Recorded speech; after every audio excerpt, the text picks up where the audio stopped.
नाज़रीन आदाब, यूपी के इंतखाबी जंग में आपका इस्तकबाल है। मैं हूं आपके साथ अबू हुरैरा। नाज़रीन, उत्तर प्रदेश में असेंबली इंतखाबात के दिन जैसे जैसे करीब आ रहे हैं, गर्माहट वैसे वैसे बढ़ती जा रही है। मगरबी उत्तर प्रदेश में 10 फरवरी को वोटिंग है और जाट लीडरों की अमित शाह से मुलाकात हुई। सियासी मंजरनामा क्या बदल सकता है? अभी तक मगरबी उत्तर प्रदेश का किसान बीजेपी से काफी नाराज दिख रहा था, लेकिन जाट लीडरों की मुलाकात ने इस नाराजगी को कुछ हद तक कम कर दिया है।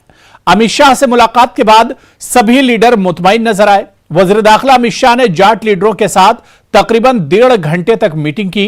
किसानों से अमित शाह की मुलाकात दिल्ली में बीजेपी के रुकने पार्लियामेंट प्रवेश वर्मा की रिहायशगाह पर हुई। इस दौरान अमित शाह ने कहा कि आप सब लोग एक हो जाओ, हमें वोट दो, सोचने का काम हम करेंगे, हमारा मकसद पूरी यूपी की तरक्की है।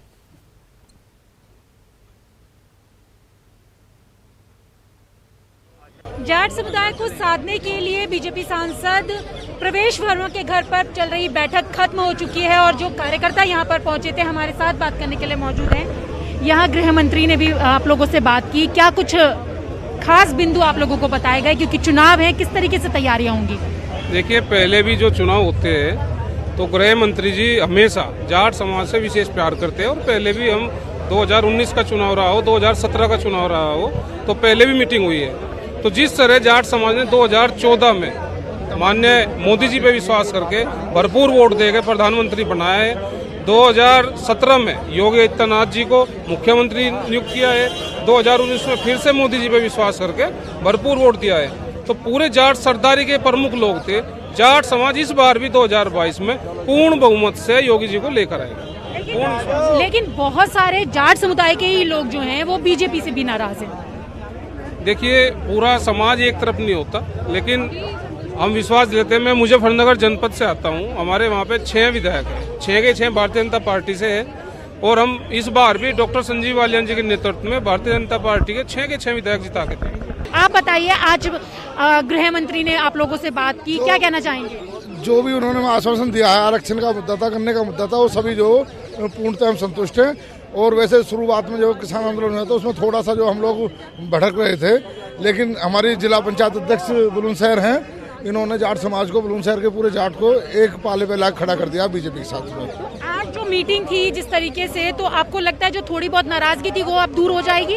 हाँ, बिल्कुल दूर है जी, बिल्कुल दूर है, कोई नाराजगी नहीं। गृह मंत्री जी चौधरी अमित शाह हो गए, पूरे जाट समाज ने स्वीकार कर लिया है और भाजपा के साथ आज से चौधरी अमित शाह कहलाएंगे। और जहाँ खड़े हो जाए तुम्हें पता ही है क्या करते हैं। पूर्ण बहुमत की सरकार है उत्तर प्रदेश में। चौधरी अमित शाह। तो यहाँ पर जो कार्यकर्ता थे उनका कहना है कि पूर्ण बहुमत से सरकार बनेगी और अमित शाह भी अब चौधरी अमित शाह हो चुके हैं। आप देख भी सकते हैं कि किस तरीके का उल्लास करने के लिए मिल रहा है और नारेबाजी जिस तरीके से हो रही है, उनकी खुशी को कहीं न कहीं जाहिर कर रही है। कैमरा पर्सन योगेंद्र के साथ रचना, न्यूज़ 18 दिल्ली। यूपी की सीतापुर जेल में कैद एसपी लीडर आजम खान की पर्चा नामजदगी का तमाम अमल जेल के अंदर से ही मुकम्मल किया जाएगा। अदालत के हुक्म के बाद वकील और तजवीज़ कुरंदा डिस्ट्रिक्ट जेल पहुंचे और तमाम कागजात मुकम्मल किए गए। आजम खान रामपुर शहर से असेंबली इलेक्शन लड़ने वाले हैं। फिलहाल वो जेल में रहकर ही इलेक्शन लड़ेंगे। जेलर RS यादव ने बताया कि आजम खान के 3 वकील, 3 तजवीज़ कुरंदा एक अफसर के साथ आए थे। रामपुर अदालत के हुक्म पर तमाम कार्रवाई मुकम्मल कर ली गई है।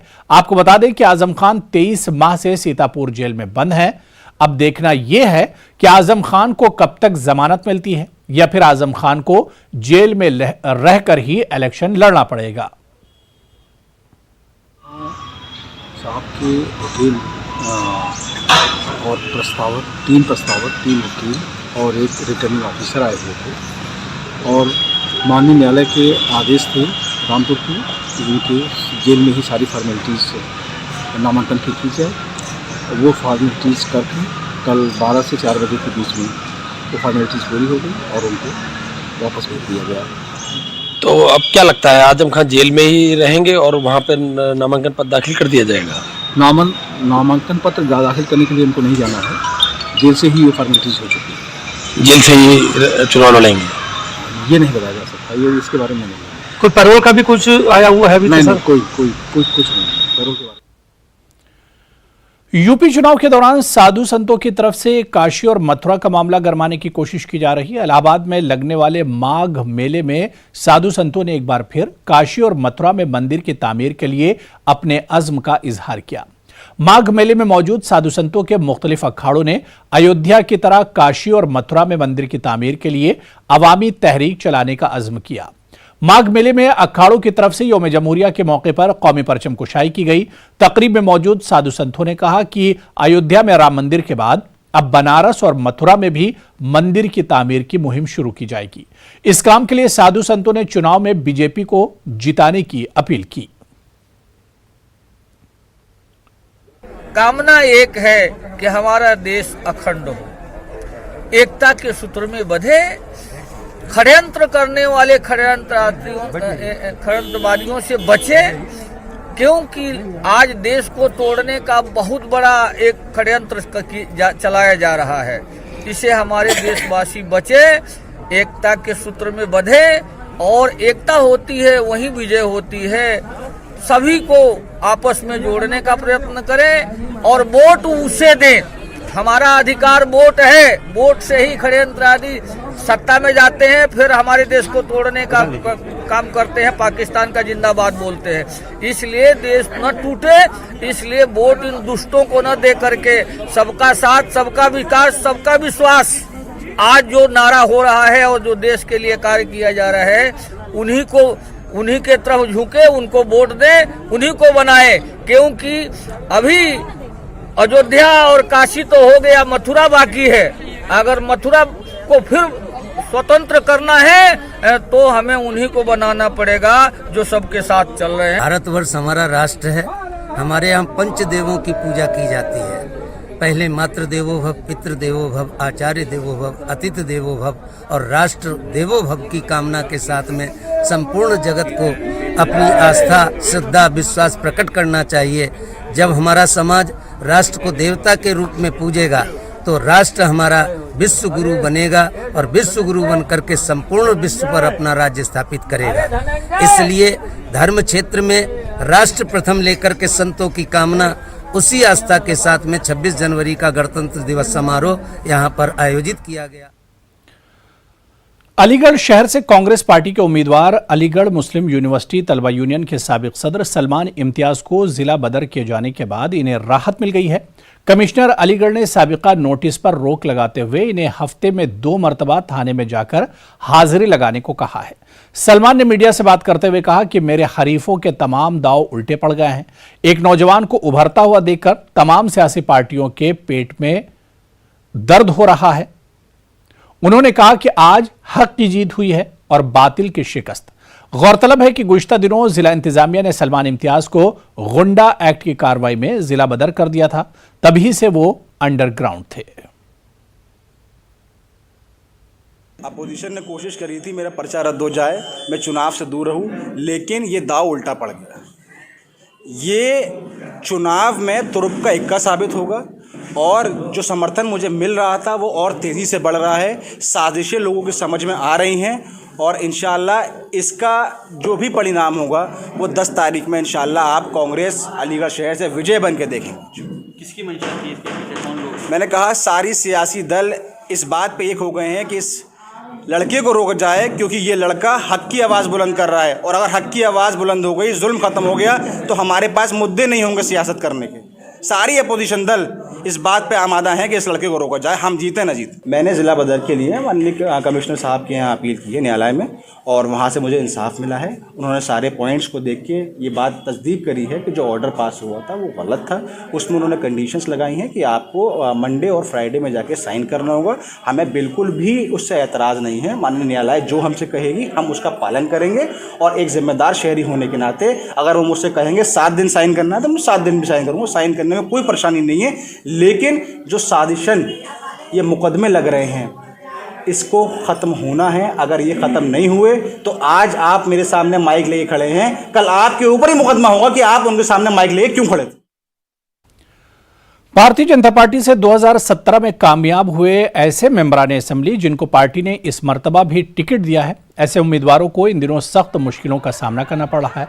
मुतादिद जगहों पर इनकी मुखालफत की खबरें मौसूल हो रही हैं। ऐसा ही एक वीडियो अलीगढ़ के मेड्राक इलाके का वायरल हो रहा है, जहां अलीगढ़ की कौल असेंबली हल्के से रुकन असेंबली और मौजूदा इलेक्शन में बीजेपी के उम्मीदवार अनिल प्राशर को उस वक्त जबरदस्त एहतजाज का सामना करना पड़ा जब वो अवामी राब्ते के लिए गए हुए थे।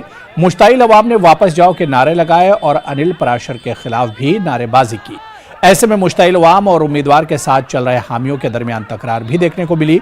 वीडियो वायरल होने पर समाजवादी पार्टी के उम्मीदवार भी हमलावर हो गए थे और कहा कि आज सभी जगहों पर इनकी मुखालफत हो रही है क्योंकि काम कोई किया नहीं, बस पुराने कामों पर अपने नामों की तख्तियां लगा दी है।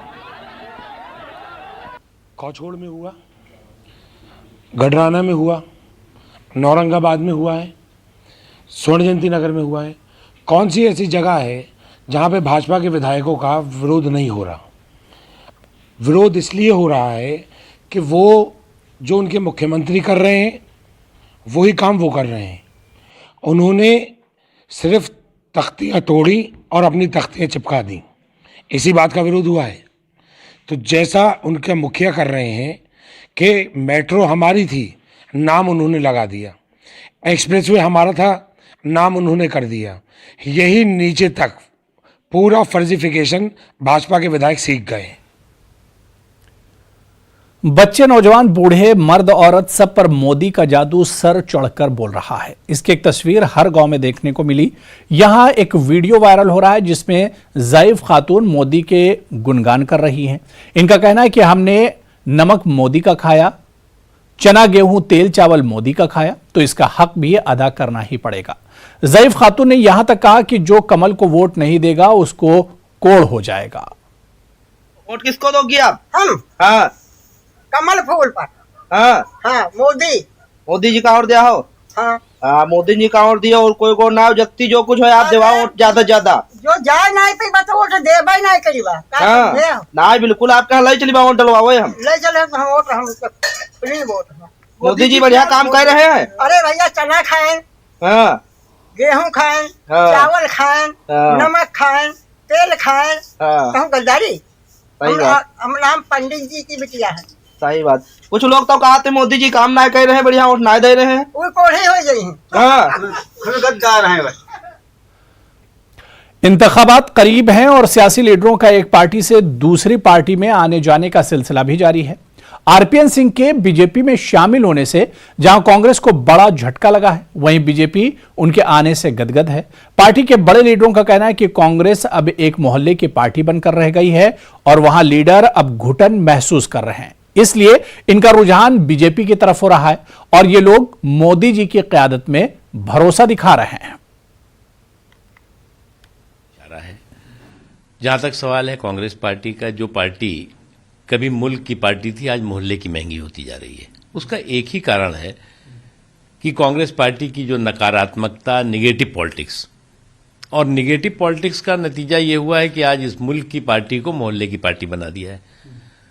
इस ग्रैंड ओल्ड पार्टी जो है वो ब्रांड न्यू परिवार का घोंसला और पप्पू का चोचले में सिमट कर और सिकुड़ के रहती जा रही है। और इसीलिए आप देख रहे हैं कि आज क्या हश्र होता जा रहा है। इसलिए कभी भी जो निगेटिविटी से भरपूर जो लोग पॉलिटिक्स करते हैं और जिनको लगता है कि सत्ता उनका जन्मसिद्ध अधिकार है और परिवार के पालने में पैदा होते ही जो है वो सत्ता के सिंहासन तक उनको पहुंचना चाहिए, ये उनका अधिकार है, ये उनका हश्र यही होता है। देखिए, कांग्रेस पार्टी में सारे युवा नेता, तकरीबन हमारे जो प्रमुख नेता थे कांग्रेस के युवा, उनको लगता है कि भारतीय जनता पार्टी के नेतृत्व में ही देश आगे बढ़ सकता है। वो हमारे प्रधानमंत्री जी की नीतियों को देखकर हमारी पार्टी में आ रहे हैं। अब कांग्रेस पार्टी में युवा नेता के तौर पर 2 वरिष्ठ युवा नेता हैं, राहुल जी, प्रियंका जी, बाकी सारे बिछड़े बारी बारी सब आ गए हमारे साथ ही। ऐसे भी उत्तर प्रदेश में कांग्रेस का कोई भविष्य नहीं है। संकट ये है कांग्रेस के लिए कि वो खाता खोल पाएगी या नहीं उत्तर प्रदेश के अंदर। इसलिए कांग्रेस में जो लोग देश के साथ राजनीति करना चाहते हैं, जो लोग इस देश को विश्वगुरु बनाना चाहते हैं, इस देश को मजबूत देखना चाहते हैं, ऐसे सब युवा नेता को अपना भविष्य और देश का भविष्य भारतीय जनता पार्टी के साथ ही दिखता है। आरपीएन सिंह जी हमारे पुराने मित्र हैं, उनका हमारी पार्टी में स्वागत है। स्पष्ट रूप से कहा कि प्रधानमंत्री जी के नेतृत्व में वो भारतीय जनता पार्टी का दामन थाम रहे हैं और ऐसे में उनका पार्टी में स्वागत है। उन्होंने ये भी कहा कि डबल इंजन की सरकार केंद्र में नरेंद्र मोदी जी के नेतृत्व में और प्रदेश में योगी जी के नेतृत्व में बहुत अच्छा काम कर रही है, इसलिए उन्होंने भारतीय जनता पार्टी ज्वाइन करने का निर्णय किया। लेकिन ये सवाल खड़ा करता है गांधी परिवार की लीडरशिप पर भी। पहले राहुल गांधी के नेतृत्व पे और प्रियंका वाड्रा के नेतृत्व पे भी जो उत्तर प्रदेश का चुनाव देख रही हैं और उनके देखरेख में एक वरिष्ठ कार्यकर्ता जो झारखंड के प्रभारी भी थे, पहले केंद्रीय मंत्री भी रह चुके हैं, वो पार्टी को छोड़ने का निर्णय लेते हैं।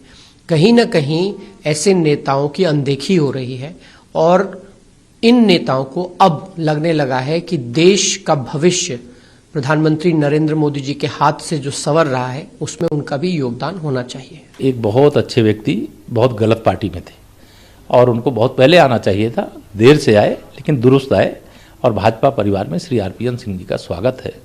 वह एक बहुत सुलझे हुए राजनेता हैं और उनके आने से पार्टी भी खुश है, जनता खुश है और भारतीय जनता पार्टी को उनके आने से काफ़ी फायदा होगा। कांग्रेस ने यूपी असेंबली इंतखाबात के लिए उम्मीदवारों की तीसरी फहरिस्त भी जारी कर दी है। इस फहरिस्त में 89 उम्मीदवारों के नाम शामिल हैं। कांग्रेस ने तीसरी लिस्ट में भी 37 खवातीन को टिकट दिया है। पूनम कंबोज को बेहट, रणधीर सिंह को नागौर, संदीप राणा को सहारनपुर, राहत को देवबंद, ओमपाल सिंह को रामपुर, मिनिहार, अशोक सैनी को गंगोश, हाजी हसन अली अंसारी को बारापुर, हुसैन अहमद अंसारी को धामपुर, अकबरी बेगम को बिजनौर, उदय त्यागी को चांदपुर, बालादेवी सैनी को नूरपुर से, जबकि असरार सैफी को कांट से टिकट दिया गया है।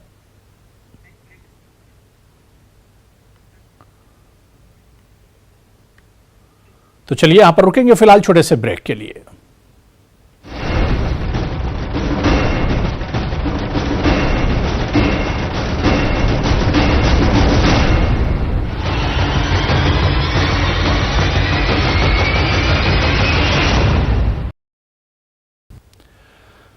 तो यूपी के इंतखाबी जंग में एक बार फिर आपका इस्तकबाल है। यूपी में बयानबाजी का सिलसिला जारी है। लीडरान अपनी तकारीर में मान मर्यादा सब भूल जाते हैं।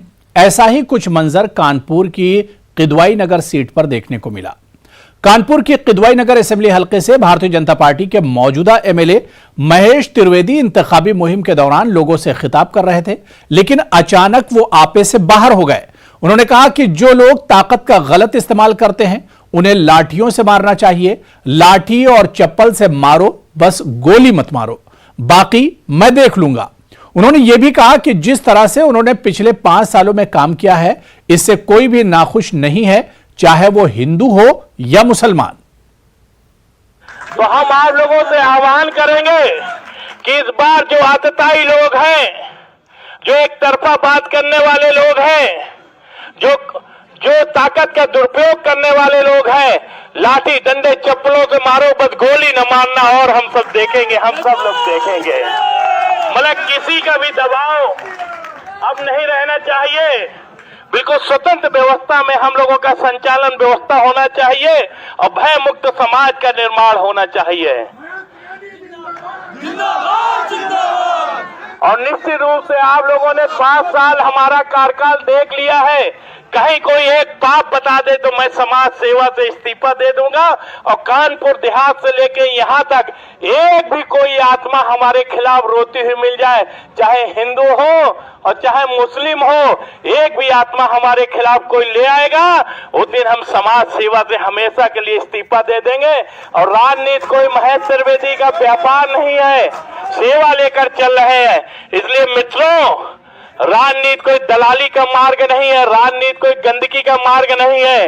राजनीति, धर्म और राजनीति एक साथ मिलकर कल्याण की भावना लेकर हम लोग काम कर रहे हैं। इसलिए अगर ताकतवर होना है इस कलयुग में तो कभी भी दो बात न करो, एक बात करते हुए अपने व्यवस्था को चलाते रहे और भय मुक्त समाज का निर्माण करते रहे और एकजुट होकर विरोधियों को, खासकर जो यहाँ कांग्रेस है, उसको खत्म करने के लिए हम लोग कदम पे कदम बढ़ाएं। यही हमारी शुभकामना है। और चिंता न करिए, हम, हमारी फौज, हमारी विचारधारा, हमारा संगठन हर कदम तुम्हारे साथ है। असेंबली इंतखाबात से पहले उत्तर प्रदेश में कांग्रेस को एक के बाद एक बड़े झटके लग रहे हैं। साबिक मरकजी वजीर जितिन प्रसाद के बाद अब साबिक मरकजी वजीर आरपीएन सिंह ने भी कांग्रेस से इस्तीफा दे दिया, बीजेपी में शमूलियत इख्तियार कर ली है। कांग्रेस ने आरपीएन सिंह के बीजेपी में शामिल होने पर इन्हें सख्त तनकीद का निशाना बनाया। कांग्रेस के रियासती सदर अजय कुमार लल्लू ने कहा कि उनकी पहचान कांग्रेस से ही है। एमएलए बनाया, एमपी बनाया, वजीर बनाया, लेकिन फिर भी मुतमईन नहीं है तो क्या कहा जाए। उन्होंने कहा कि सीबीआई और ईडी का डर इनको बीजेपी की तरफ लेकर गया है। विधानसभा चुनाव से पहले कांग्रेस के वरिष्ठ नेता आरपीएन सिंह ने कांग्रेस से इस्तीफा देकर बीजेपी ज्वाइन कर ली है। ऐसे में कांग्रेस को एक बड़ा झटका लगा है। इसको लेकर हम बात करेंगे हमारे साथ मौजूद कांग्रेस प्रदेश अध्यक्ष अजय कुमार लल्लू जी से। अध्यक्ष जी, क्या कारण है कि चाहे आरपीएन सिंह साहब हों या कुछ दिनों पहले जितिन प्रसाद हों, वो पार्टी छोड़ के बीजेपी गए हैं? देखिए, ये दलित पिछड़ों के लोगों से घृणा करते हैं। अगर एक अति पिछड़े समाज का, गांव के गरीब के बेटे को, मजदूर परिवार के बेटे को कांग्रेस पार्टी ने प्रदेश अध्यक्ष बनाया, आदरणीय राहुल गांधी जी ने प्रदेश अध्यक्ष बनाया, एक मध्यसिया कांदू परिवार के बेटे को, जिसके परिवार के वंशज नमक, ठेला, खुमचा, भूजा, मूंगफली, पान की दुकान, चाय, समोसा बना के बेचते हों, अगर एक सामान्य परिवार के लड़के को अध्यक्ष बना देगा तो इतनी घृणा, इतनी नफरत, ये सामंती सोच के लोग हैं।